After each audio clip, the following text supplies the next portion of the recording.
Welcome back to the Shrink Down. Today's topic, current trends in drug, alcohol, and tobacco use. So we're going to be talking about what are kids, teens, young adults doing today in comparison to what we saw. And actually that goes along with our topic from last week, which was what we were seeing in high school when we were young adults. So we're talking about those current trends, how things have changed. But before we get into today's topic, let's do our 4-minute faves. Wilhelmina, do you want to start us off? Yeah, sure.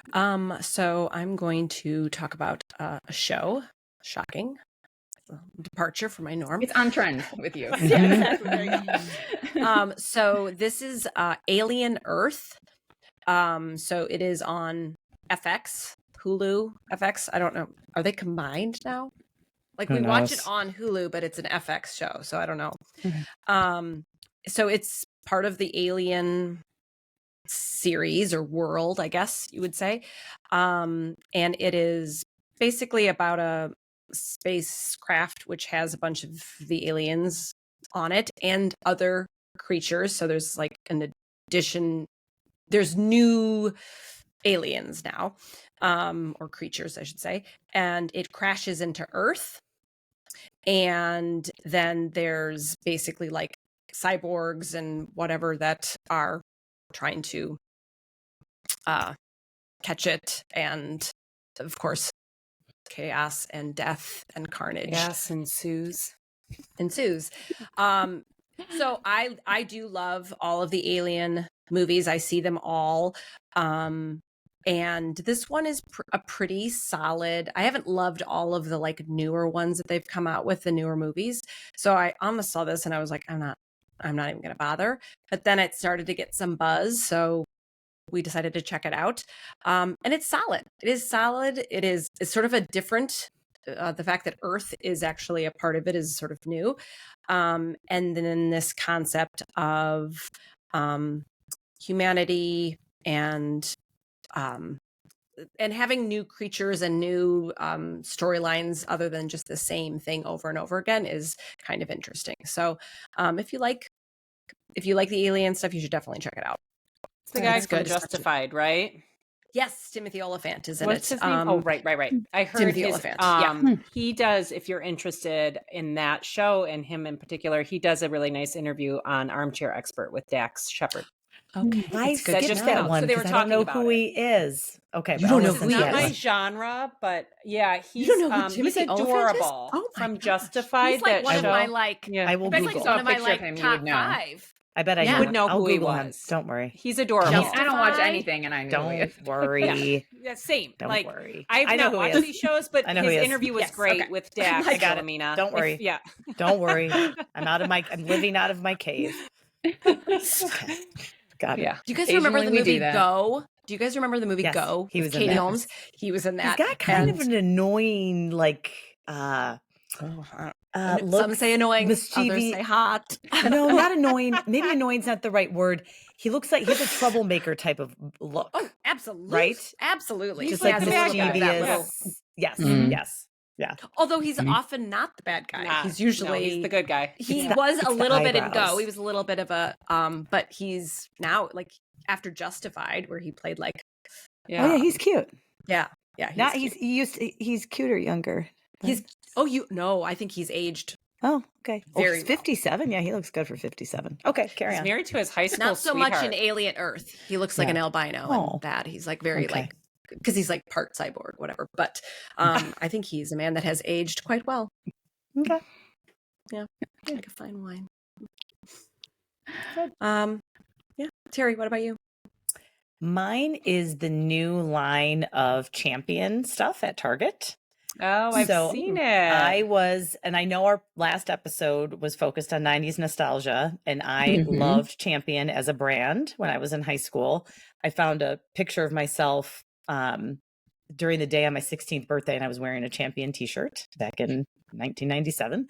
And they have come back at Target. They have kids, men's, women's, very reasonably priced because it's Target. I have 2 pairs of sweatshirt shorts that sort of have cut off Mhm. hems that are just to wear around the house, everyday shorts. Everyone who knows me knows that I often leave the house in my house clothing, as people who see me at school pick up can attest to. And so I often just could continue on wearing them, but super comfy, really cute, very, casual, little t-shirts and shorts and sweatpants and sweatshirts, jackets. And then the kid stuff looks super cute. So there's little girl stuff where it's little skirts with biker shorts attached underneath and little crop top Champion, like the little girl stuff in particular looks really cute. So Champion at Target, don't know how long it'll last, but just in terms of it being there, but it's cute stuff. Yeah. I think Maddie actually grabbed a pair of sweatpants from Target, like the Champion. Yeah, they're good. Like they're like very big, but that's, I guess, the style. Like so I tried on the sweatpants, or sometimes they make that real thick. It's a real thick material, and I like it a little that even then the waistband's really thick and the whatever. So, but the shorts I really liked, and the t-shirts, and then the kid stuff. So I love when they do collaborations, like not just Target and other. I mean, those are usually good too, but just when two different brands collaborate, stuff's always cute. Yeah, crossover. Yeah. How about you, Vanessa? So I wasn't sure what to share. And then I just so happened to be looking through our Instagram page and just kind of scrolling through the reels and realized that I've worn this same outfit multiple times. So I was like, I should share that outfit because I wear it a lot and I really love it. So it's the Free People Hot Shot crossover set. So it comes as a set, and I'm going to show it to you because then you're going to be like, oh yeah, you have worn this. It's this shirt. So it comes with matching joggers. So these joggers, and it comes in like a million colors. These are the joggers. So it comes as a set. Super, super comfortable, which is why I wear it all the time. And I love a good set because then I don't have to think about what I'm wearing. Set. Yeah. So if you look at it online, like if you go to Free People, the girls are wearing them like, I don't know, maybe 3 sizes too big. So they're like hanging really low, and then the top is like shorter. So it looks more like a crop top, but I wear it as like more of like a high rise. So there's only like a very teeny amount of space between where the shirt stops and my pants stop. So, and that's how the influencer who I first saw wearing it, she wears it too. She's a mom. So depending on how you wear it, it can look very different. So just want to note that. But for Free People, I think it's like really reasonably priced. It's $98, but it's for the set. So you get the pants and the top, and it literally comes in a bajillion colors. The material is very soft, very comfortable. I've worn it in the summer with just like flip-flops, also worn it in the fall with sneakers and maybe like a cardigan or a jean jacket. So I think it's really versatile as far as how, the seasons, if you want to wear it. I actually have it. I actually bought it in like a tan color first and then loved it so much and bought it in the maroon. And I think I'm going to buy it again, partially because I ruined the first pair of pants. Sad. I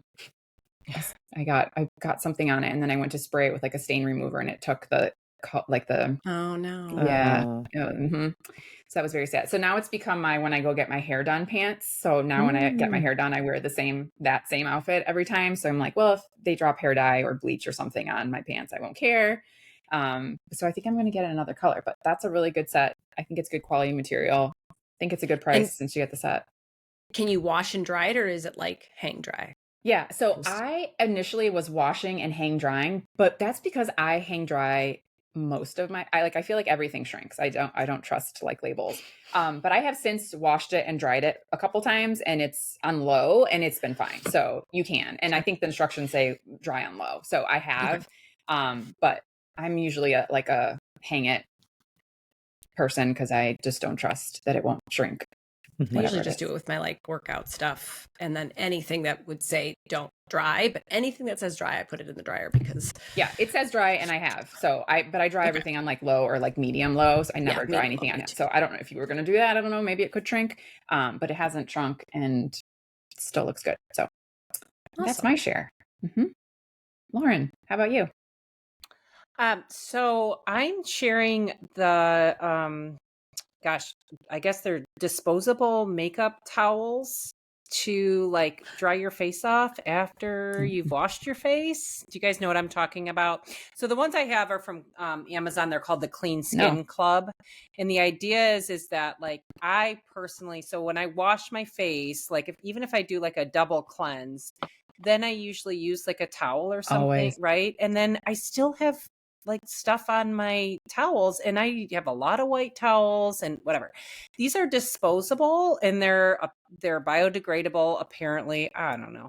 But I will tell you, I love them. They're called Clean Towels. And it's Clean Skin Club, and they're just like a really nice, like, it's not a paper towel. It doesn't like fall apart in your hands, and you get all the rest of the makeup off after you have, there's nothing on it. There's not like a makeup remover thing on it or anything like that.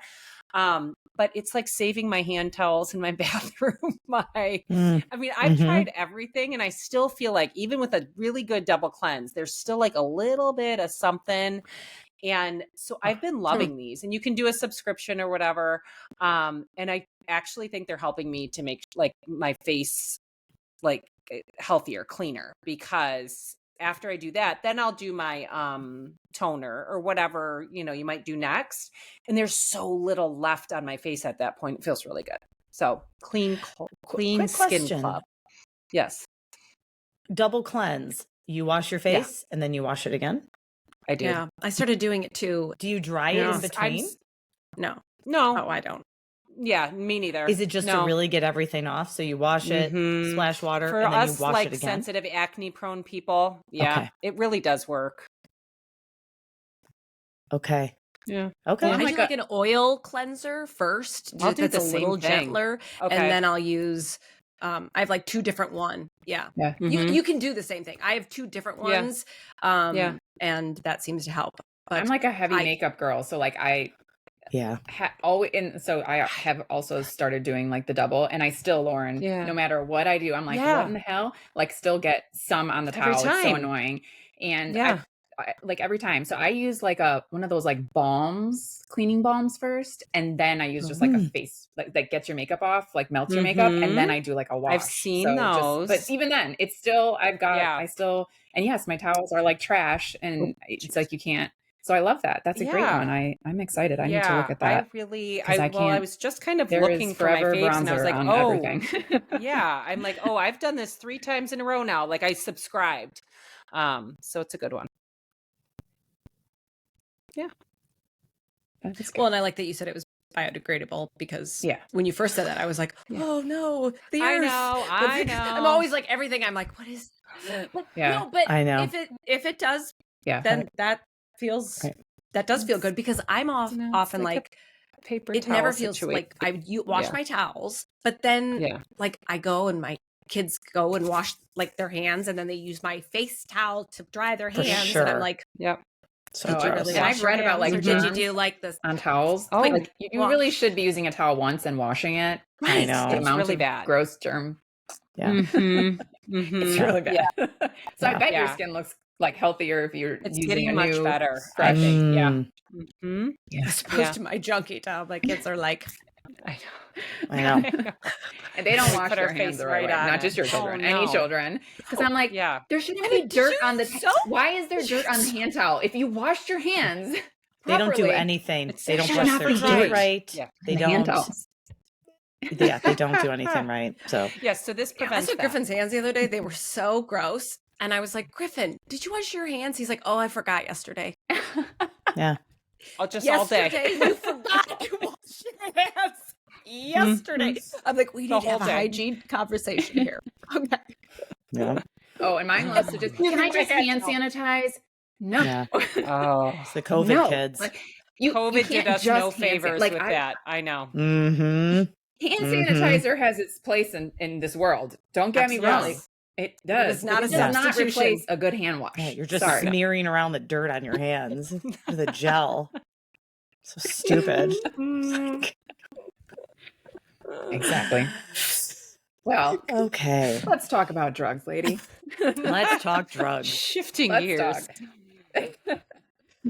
Shifting gears. Drugs, alcohol, tobacco use. These are things we're going to be talking to our children about, if not already soon, instead of hand washing, teeth brushing, and all the hygiene things. All right. Who wants to start? Thoughts? So what are we seeing? I was thinking we could talk about 2 different arms when it comes to substances. There is the recreational substances play a pervasive role in our society, right? It's how Mhm. people celebrate certain things. It's a cause of a lot of trauma for children on the other end of the spectrum in terms of parent usage.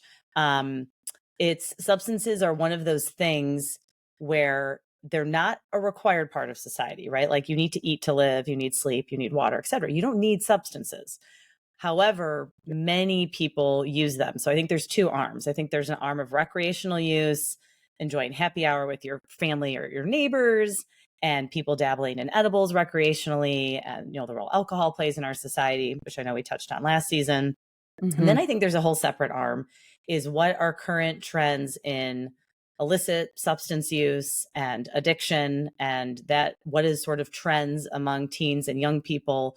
What are we seeing in our society, at least in our country, in terms of drug usage, and how that landscape has changed over time. And those of us having grown up under the just say no abstinence movement when it comes to substances, in recent years, we have seen the legalization of marijuana, which I think our teenage selves never would have predicted that you could walk into a dispensary and have a almost high level intellectual conversation about THC content and ratios and CBD and all these things at or just like dispensaries. walking around the street and like smelling like yes. Lots of times you're walking around just out in public and you're like, oh, someone's and they're allowed to. And they're allowed to. Right. And or so going to bars now and they're selling THC drinks, just like they're selling beer, water, THC drinks. Right. Like THC drinks are on the menu. So I think think of it as two arms of sort of the recreational use versus problematic use. So I don't know which we want to maybe start with. Yeah, I mean, I think recreational is a good, because like you said, I think some of that has become very normalized in society. And it's very different than it was, in the 90s, which, we talked about on our last, podcast. The 90s when we were in middle school and high school is very different. I mentioned last time that, I was into like raves and all that. And so I think depending on kind of what you were into in high school and college kind of shifts like your experience a bit too of kind of what was going on then. And what we see now as adults too. So it's funny to me. I know like the kids that I hung out with were all the like alternative kids and the hippie kids and the skater kids and the raver kids. And everyone was smoking weed, smoking cigarettes. Yeah. There was, more than just that, I'll say, like, there was a lot of illicit substances. Coke was a big one around, amongst the high schoolers. Like shrooms and LSD and shrooms. acid. Oh my gosh, yes. Yeah. And then, something that I don't even know, like if kids even, I mean, I don't know what they're calling it these days, but, ecstasy, rolls, Molly, whatever you want to call it, was also really big in the crowd that, I was hanging with in high school. And, it's funny seeing. Is Molly still a thing? I don't know. Not as much as it was about 10 years, 5-10 years ago. Yeah. Okay. Not as much as it was from what I'm hearing, at least in my practice. Yeah. And I even think even just having been in that kind of circle of things, just by the time I got to college, it was something that was much harder to get at the, so I think it's kind of phased, like a lot of things have kind of phased over times. People would say like, oh, you can't get it like you used to get, sort of thing by then. So I think it's kind of changed over time. But it's so fascinating, being an adult now and knowing other adults who, enjoy edibles as just part of their social routine, right? And it's interesting how then drinking has kind of, I think, gone down the use. I mean, it has. I mean, we know the statistics, but even just in kind of the circles, I can think of like, my friends, various friend circles, I feel like there's less of that going on. And then you see more of other things going on. So it's just interesting going through those different phases of life and how things have kind of the trends that have kind of changed over time. So I, earlier this year when I was in Grand Marais, Minnesota, I went into, I want to say like a liquor store, but that's actually what it was. It was not that. It was, they called it a bottle store, but basically the whole store was like NA stuff. So you could get like NA mixers, NA wine, things like that. Yes, sorry. Yeah. And also had THC, gummies, drinks, things like that. So I was talking to the owner, and she was saying that they've been around for like 2 years now and are hugely popular. And so then we were just talking a little bit about that and the reduced use of alcohol and drinking. And then she was talking about her kiddos who are, I think, in their 20s. And she said that like so many of the kids don't drink anymore, but they all would prefer to just do like gummy or smoke pot, or actually not smoke as much, but like drink it or take a gummy versus drinking now, which I thought was really interesting and does sort of mirror what I see, I know in my practice, which is less drinking. And Terry, I think you've talked about that too. Not that it's not at all, but it's just less than I feel like what we grow up with in our youth. The way it's, yeah. And I think that even the kids who are drinking, I think that they're doing it differently than we did. Not binge drinking. That's right. There is not there. The binge drinking is what's not happening. And so, you know, I have young adults in my family, and I've kind of chatted with various ones of them, and it's like, oh yeah, I just buy like a big whatever, and I just carry that around all night. You know, and like thinking back of parties that I mean, I honestly was not a big drinker in high school, but I know lots of kids who drank a lot in high school, and that was not what you did. You didn't walk around with one beer all night and, you know, nurse that thing, right? What kids did was they drank a lot, like a lot, right? You went out to party and drink, and before you did that, you drank. Yeah. You pre-drank pre-gamed. Before you drank. The pre-game. Yeah.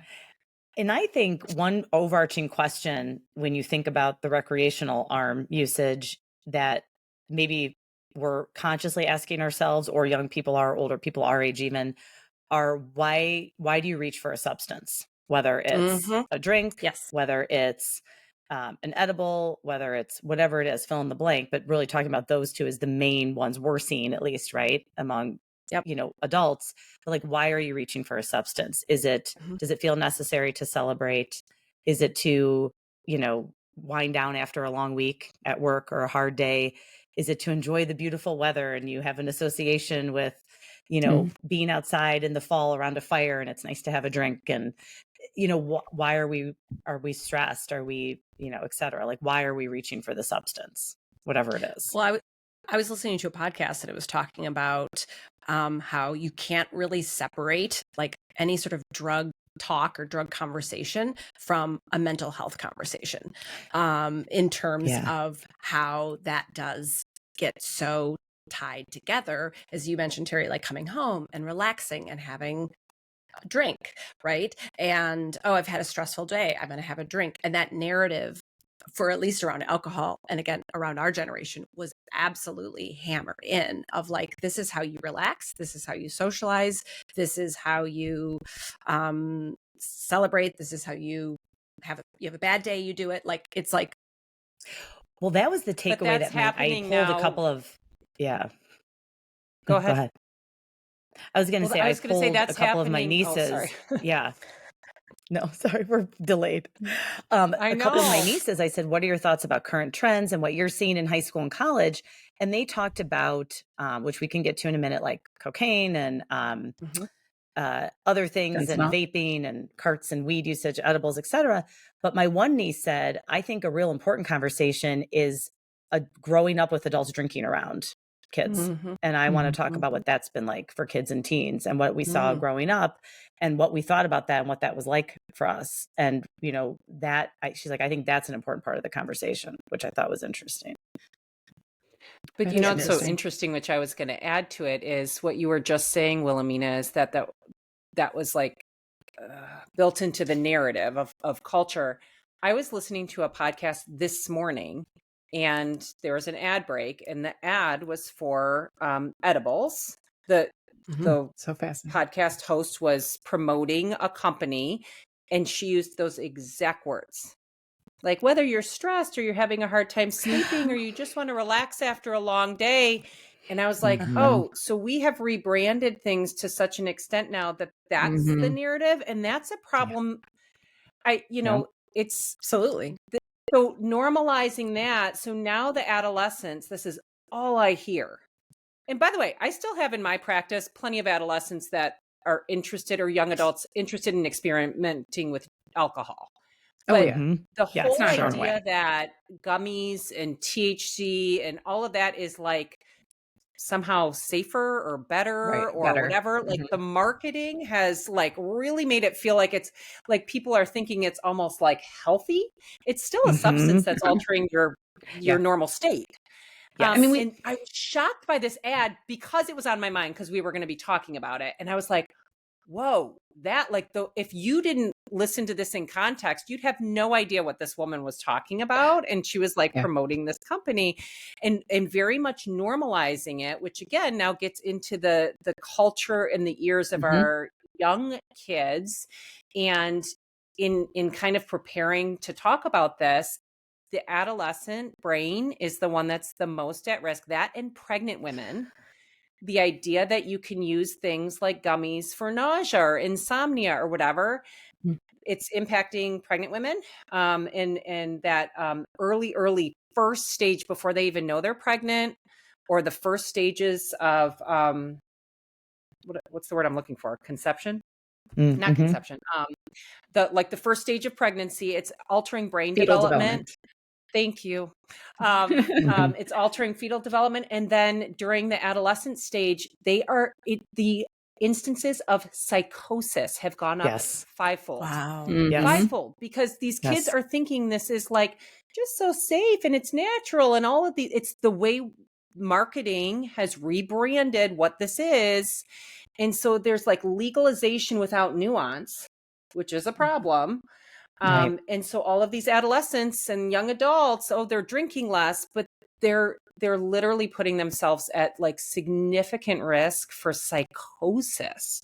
And like, a lot how of that scary is that? I know. And a lot of that research is coming out of Colorado because they in had that state, Ontario, it said. yes, had legalized it first. And Yes. the main takeaway, and we can get to some of this, is how to talk to, teens and even kids about drugs in general, is because a lot of what we'll get to is also prescription use, right? And so, are people taking prescriptions that misuse of prescription drugs, I think, for the term we can probably associate with it, is the teenage developing brain should really not interact with THC in any way, shape, or form. 100%. No.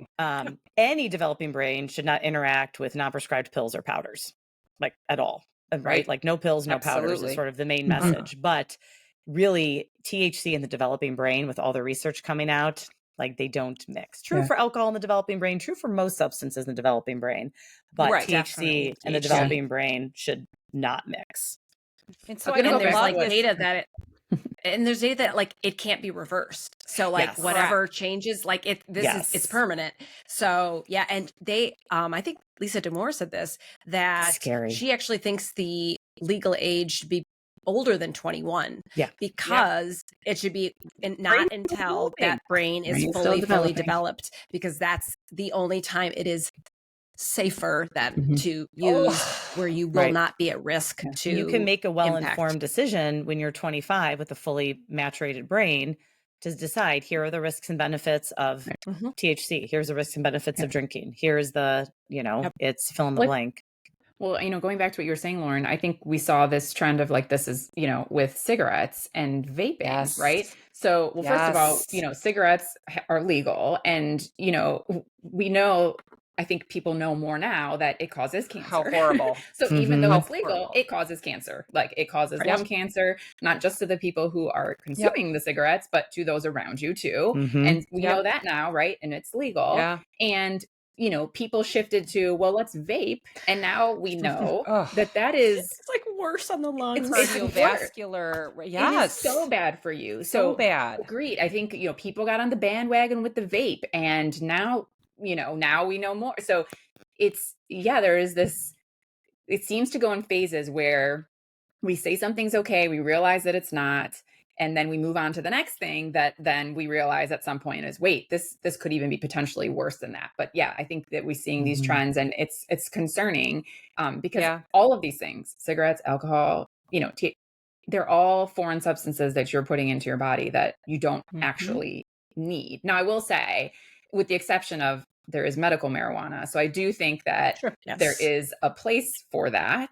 So aside from that, And there is some you know, research with oncology cancer patients absolutely, and what that provides absolutely. for So, stimulating so that, appetite and et cetera. yes. Yeah. So I do think it has its place in this world, but I think a lot of these things don't necessarily. And so you need to be really mindful about what you're putting in your body and when you're putting it in your body, like we were just saying.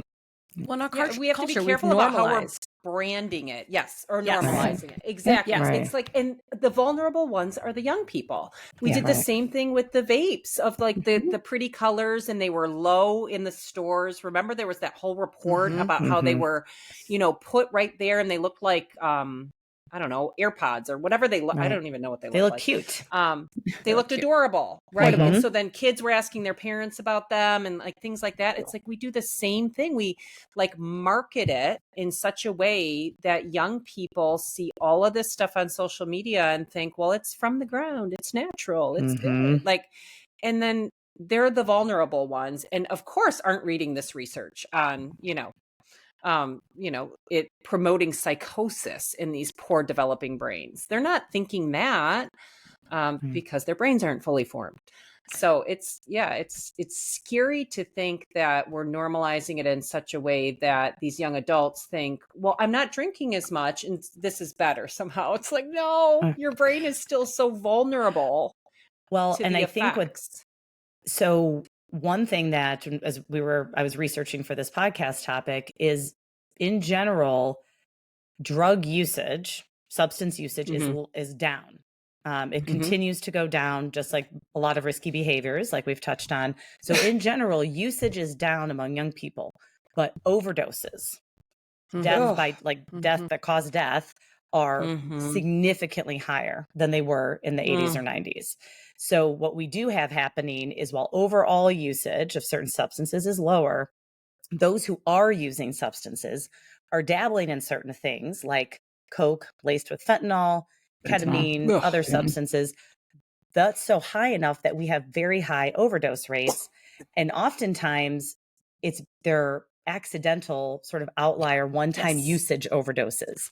There aren't warning signs because they decide to share a pill with a friend or try something and they think they're taking a Xanax and it's laced with fentanyl. So overdoses are, I mean, the stat I pulled up to throw some stats at you, were in the 1980s, on average, there were 6,000 overdoses per year due to drugs among teenagers.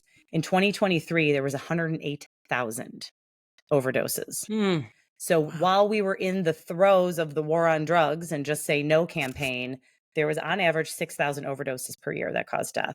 And in 2023, we had 108,000. That's a huge leap in terms of mortality. Are they for different? That's all. That's heroin, fentanyl, cocaine. Are there any particular ones that have increased significantly?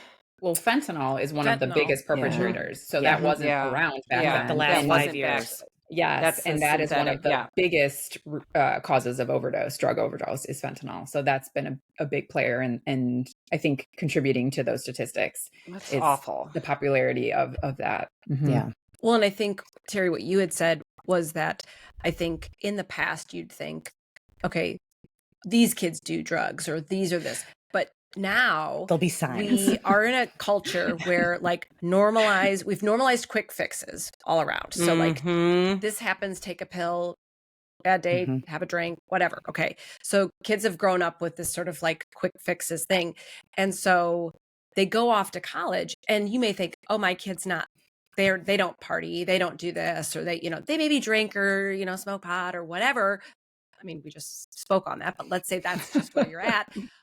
Well, then they want to study for a test and someone's like, hey, I got an Adderall. I have someone who can hook us up with some Adderall. Do you want to do that? You take an Adderall, it's laced with fentanyl and you're dead. Yeah. And you're not that. That's those are the things that are, and that it's is what's terrifying. Happening. Terrifying. And I will say, one of my questions, and you might do this also, Lauren and Vanessa, since we all do evaluations.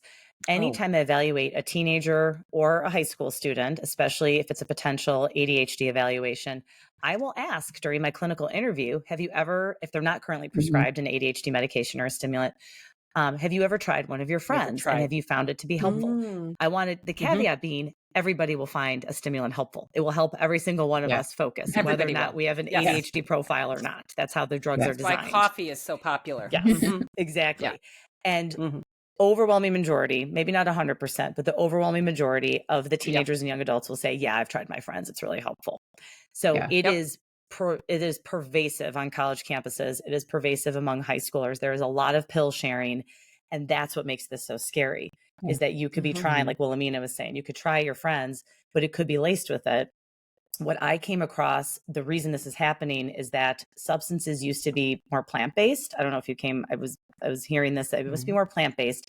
In 2019 is about the year they pinpointed. So right before COVID, they started using more chemical-based materials Synthetic. when they would press it. So when they produce it and they press it and they make counterfeit prescription meds like Xanax, Ativan, et cetera, when they make counterfeit versions of it, it gets pressed with fentanyl. So It's because it's cheap. It's because it's very cheap. cheap. Yes. And that is why. So that's why it's been very risky in the last 5 to 6 years for people to try a friend's Xanax or try a friend's Well, Adderall. Mhm. And going back to, not understanding, I don't feel now I will have, especially like my older teens and young adults, the college students, they're not even coming in like, it's not like I'm like, hey, have you ever done this? And they're like, well, yeah, they're sharing it with me. Like, it's not a big deal. Like, oh yeah, Oh, I tried my friends and it helps Mhm. so much. It's It's not just a a big thing. It's deal just that I've used not that. only And it, that, they don't even call it a substance. I'll ask the no, question, there's I like, know. no, that's do like, you use any substances? And they'll be like, no. no. And then we're Yeah. talking about sleep, and they'll be like, well, I have gummies that I use to go to sleep. And I'm like, well, Mhm. okay. Like, Mhm. they just don't even view it as That way. Yeah. it's like so normalized.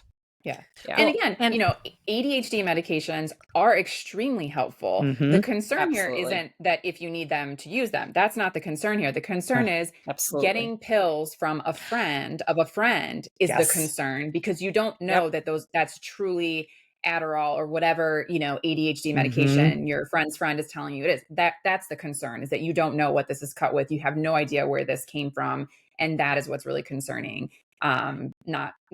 Not medicating ADHD with Yes. ADHD meds. So Yes. Do just you to be know when we clear. went to my son Jack's 10-year-old well check this summer? Okay, so he turned 10 in May, went to his well check, and the nurse practitioner said, what would you do if you were at somebody's house and they gave you some gummies that were out of the original package? And he was like looking at me, and I knew exactly what she was doing. I mean, he totally Mhm. failed because we've not had that conversation. Yeah. And she did such a beautiful job of explaining to him that there are gummies, and if they are not in the, but I was like so sad that she I had to know. have that conversation with him Yeah. because it's been so normalized. I know we're talking about adolescents and young adults, but it is so normalized now for parents to have them lying around that my 10-year-old has to know he can't have any gummy bears unless he sees the original packaging, or he can't have fruit snacks unless he sees the original packaging if he's at a friend's house. I was like, oh, that one blew me away. She's Well, like, oh, you should be having this conversation with him. I'm like, yep, total fail. they say that what happened, all of us children of the Just Say No campaign, is we've abandoned drug talks. We have gone from just say no to just say nothing. Oh my Yes. gosh. I mean, I felt like, oh, we hadn't Yeah. gone over that. I mean, we did the seatbelt question. Like we passed all Right. the other ones. Right. And it's the new, and I think the advice that I think parents, all of us included, should take is that when we talk to our kids, we'll say, this is new for all of us, because when I was a kid, there wasn't gummies. Mhm. And I can think of a time, this was years ago, it was during COVID. We took the boys to a playground. My husband and I were talking. One of our kids runs over and goes, we just found this pack of Sour Patch Kids on the bottom of the slide and we shared them. And I was like, boys, in my mind, I'm like, don't eat. And Dan immediately went to, are you kidding me? Let me bring the package over. How do you know what those were? Like my husband right away was like, absolutely not. What if those, and he's like, Terry, those could have been like edibles. Those could have been Anything. THC gummies. Anything. Those could have been anything. Yeah. So we had this huge, which we need to revisit because they were very little. They were like 3 and 5 at the time. Mhm. Like, you don't eat random candy playground candy. Like that's a no-go. And when I was a teenager, we used to joke, don't smoke That's a street. definite no. Yeah, Do don't not eat random playground candy. And the equivalent is we used to joke is that when I was in high school, we would joke, never smoke street weed. Like if you find weed in a baggie on the street, who knows what it's laced with? Don't smoke street weed. And so I'm I like, mean, okay. when I was partying in high school, we were always like, don't buy it from people you don't know, because you just don't know. Even back then in the 90s, I was like, you don't know what they're like cutting their, you know, their stuff with. So you just don't know. So you always like make sure it's somebody you know, because you just to be safe. Oh, to be safe. Well, Yeah. it's interesting that you said that, Lauren, about having the conversation, because I have had that conversation with Maddie. And when I had it, which I feel like was maybe like a year or two ago, I don't remember quite what inspired it, except I think she asked a question and about it. And I was like, oh my gosh, am I like a horrible parent? Because we're like talking about gummies and like all of that. Like I felt a little like weird. And so it's interesting that you say that, because I was like, oh, good. We've already had the gummy talk. I didn't even know that was like a thing. That you should it have. really blew me away. And he had questions when we left the doctor's office. Yes. So I was so glad that she brought it up. But let me tell you, like my jaw was on the floor. I was like, oh, I didn't realize we had to talk about, like, add it to the list of things that perhaps we went a little overboard with the rebranding of THC and like all that. Like, well, because and then, now it's like it's just rampant in homes. Well, and another conversation I've had with the boys is when you are at friends' houses, you never take a pill. If you have a headache, like Tylenol, Motrin, etc. If you have a headache, if you have a stomach ache, have the parents call me. I will come get you. You don't need to be taking, because what if, God forbid, the parent reaches for something, they give them something else. You don't know what people keep in their homes. I don't want my kids going, I have a headache, not right now, but maybe in a couple of years. Let me just go in the medicine cabinet while I'm going to pee, and I'll just see what's in here. You don't want, like, you never, ever, ever take pills unless I am giving them to you. And it's stretched a little bit. Where I'm like, what if you're at a sleepover and your friend, like, if you have a headache, they can call me. If it's someone I trust, but it needs to be in the forefront of their awareness that you don't just take pills from people in general, because kids need to learn refusal skills. So part of it is the awareness and the education of what to be aware of, but they also have to know what to do if somebody says, no big deal, just take this, it'll get rid of your headache, or no big deal. Like my mom pops the Xanax whenever she's really anxious. Like my mom has some right here. You know, we're 15, you're having a panic attack or whatever. Just take it. No big deal. So they need refusal skills. I love that. My go-to is blaming the parent. I have told my kids this: if they're not allowed to do something, always be like, my mom won't let me. And I am hoping. My mom sucks. Yeah, my mom sucks. She's so strict. Throw me She's under so the strict. bus. I said, always throw me under the bus. And right now it's translating on like playing Fortnite and like whatever other things. I'm like, throw me under the bus. Like, we're not doing it. Every family has different rules. My mom no won't let judgment. me. My mom That's won't my let mantra. Every family has different rules. Yes. Every family has different rules. No I'm Roblox hoping that in my house. that translates to, I'm at a party. I'm not comfortable. Like, my mom will kill me if I do this. Like, if I come home, I can't. Messed up, my mom will kill me. Yep. And I think that is really good to be able to say, like, use me. I think where it gets tricky is when you don't want to be the kid being like, my mom said I shouldn't, when you're 15 or 16. Like, who wants to be like, my mom said I can't? Like, now, like, my kids could do that, right? But you get into those teen years where, like, they're going to say, your mom's not here right now. Yeah, your mom's not here. They'll be savvy enough to say, your mom's not here right now. So I think that's where you maybe have like a code and a texting code. Texting. Yeah. Owen sent me this video, and it was a clip from a TV show. But it was really cute. So it had this like teen party, and this dad came like storming in, and he was like, you, and he like, clearly he's like looking for his daughter, and he's like, I said you shouldn't be here. I told you not to go to this party. Like Uncle Buck. Remember him coming through the party and Uncle Buck and like finds the teenager? Yes. Yeah. Oh my God, I love that. I love Uncle Buck. Yeah. And she like looks all nervous, and then he's like, "Oh, you're coming with me." And he like grabs her, and like not grabs her, but like they walk upstairs and leave. And then you see like 10 minutes before, and she basically called and was like, oh my God, there's a whole bunch of like people here, and like, I don't know, they're drinking. And her dad's like, I got it. And so he came in and she was like so thankful that he was, but he made it seem like he was the bad guy. Yes. He Like was the bad he guy. was like, yeah. Mhm. And I was like, what a cool thing I love to that. show Mhm. and highlight. And so they've talked about like have a code word, have a text name, something that if your friends see it, like, so actually we talked about it with Maddie actually. And it was like, did you feed the cat? Maddie would text me, did you feed the cat? Don't forget to feed the cat. And so we have cats, obviously. And so that would be something where like, if she ever texts me that, we're just going to come pick her up. And like, Yeah. and we'll be like, hey, you need to come home, or do you need us to come get you? But it would be something that she doesn't, if someone saw it, they're not thinking They would anything know. about Right. it. But for us, it is And part a of that code, yeah. code, part of the code that I've talked through with families in therapy is you text to the code and then the parent calls you and says, hey, you've got to come home right now. We're Yes. having a situation. So Yep. then the kid can say, hey, my mom, like, my I gotta God, go. I gotta go. I'm going to get picked up in like 10 minutes. I gotta go. So Yep. it's sort of this, Yep. The but other you need thing- to role play and talk through that with your Yep. kids. Yes. You can't just Definite talk about role it. You play. actually practice. Like this, Mhm. if The other someone said thing that this I to think you, can- what would you do? Yep. Sort of thing. I have encouraged, and this is where activities, now we've talked before about the overscheduling and the craziness in youth sports, but having an activity or a sport can be a real nice preventative measure. For sure. I have had kids Got that a are game in the athletes morning. that I've worked with that have said, and I will say, or say you, if there's people from your team there, say I've got a training session. They don't know what the it could be you going and doing a workout on Peloton. It doesn't matter. It's like, I have training in the morning. My mom signed me up for a training session or whatever. I can't, I got to go.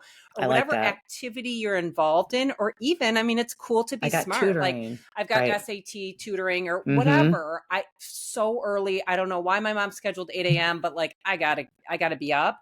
And what I have heard from adolescents that have done this is nobody questions them, because there is something Everyone's overscheduled. They're like, okay. Everyone's overscheduled, but also there's something very cool to being successful in different areas like a sport or academics or whatever. There is something very cool about that. And so they don't get questioned when they say that. So we have role played. I think that's a really good piece of advice. We have practiced doing that before as well. If you don't feel like you want to invoke your parents, more of a like, I've got an early game, I've got an early training session, whatever it is, as just a way to say like, I'm out. I love that. I wanted to kind of circle back and, we talked a little bit earlier about how, we know adults who use gummies and all that stuff. And I just wanted to make sure that we're clear that what we're saying a lot of that is particular to young adults and those whose brains are still developing. And I feel that if you're a grown adult and you choose to do that, then carry on. Carry on. Carry on. Just keep them out of touch of Yes. children that are over at your house. I think please. our main concern is carry really on. For my own sense of safety. Yes, I think the main concern is that we're trying to convey here is The that developing brain. the developing brain really is the one that needs to have the most caution when it comes to these things. Particularly, again, What, the young what they're adults, dabbling in sometimes could end up being fatal if they just want to try something. Don't know. Yeah. Well, and Lisa D'Amour said, one of the things she said when the podcast I listened to, the kid will be like, but you do this, or you did this, or, and you're like, yeah, Dad and I do take gummies or whatever, but we're adults, we're middle-aged. And guess what? We're doing it at home, like from the safety of our home, and we're not out driving. We're not out, like it's a very different experience than when you are out taking something from someone you don't know and then driving a car. Someone else could be driving. It is, and my brain is old. Like it's fully formed. So it's a totally different thing than you doing it with your brain and in the circumstances with which you'll be doing this versus what middle-aged me is doing or whatever. Little old That's a good me point. watching my show. Yes. Yes. folding my laundry. Yes. Exactly. Yes, exactly. Exactly. One gummy to make the time go by. Get some chores done. Yep. Oh my gosh. Well, good talk, ladies. All right. Thank you so much for joining us today. Please join us next time on The Shrink Down.